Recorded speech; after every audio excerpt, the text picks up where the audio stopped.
achieved.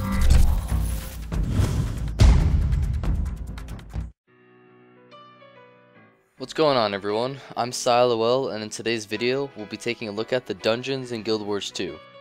Dungeons are usually a fun experience for all types of players.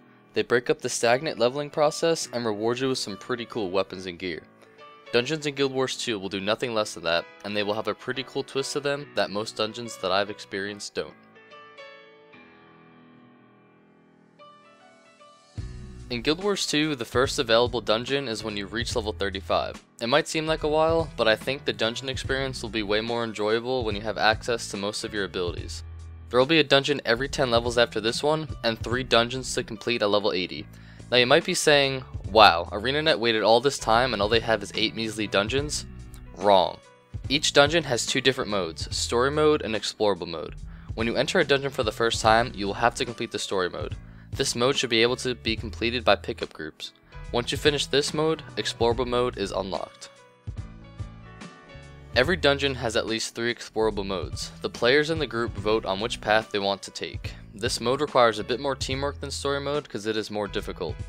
These explorable paths are meant to be repeated because there are random events that might occur that might not have happened on a previous run. So now it's time for the hardest math problem ever.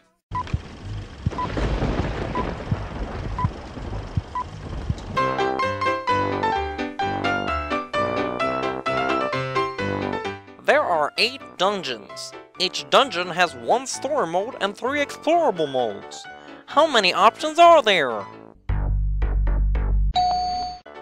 Go ahead, player A. Okay, so there's gonna be a total of 33.3, repeating of course, okay, possible options in the dungeons, okay.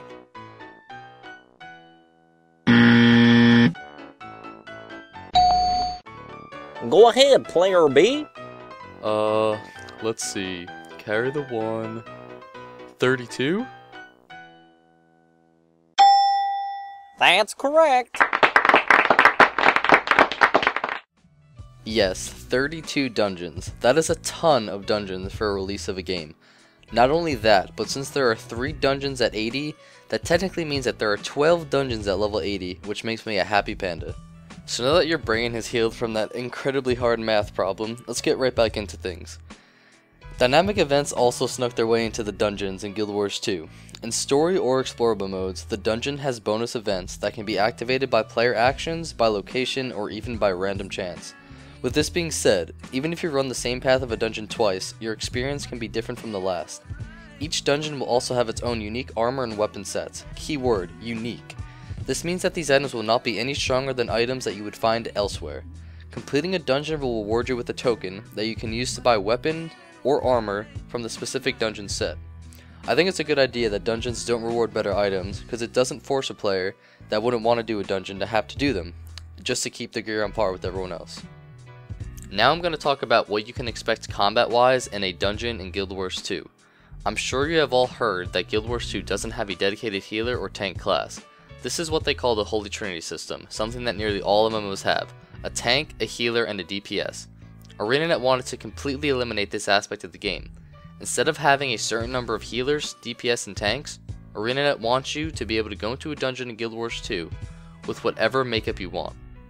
Every profession in Guild Wars 2 can play as a support, or a damage dealer, or as someone who soaks up damage. They didn't want to keep the Holy Trinity. If you ever played an MMO with a queue system for dungeons, cough cough wow, you know what I'm talking about. If you're a tank or a healer, you're in the queue 30 seconds max. DPS on the other hand are in the queue for a minimum of 30 minutes. It's awful, believe me. The professions in ArenaNet can do everything, from non-targeting heals, damage, and controlling enemies. They didn't want to make a profession bound to one type of role. This being said, I think the dungeon experience in Guild Wars 2 is going to be new to everyone, because it will heavily rely on how well you control the enemies and dodge their attacks, instead of standing still and DPSing, healing, or taunting if you're a tank, which there isn't any in Guild Wars 2. I really hope you guys enjoyed this video. Don't forget to hit the like button below and to subscribe to the channel. I'll see you all next week.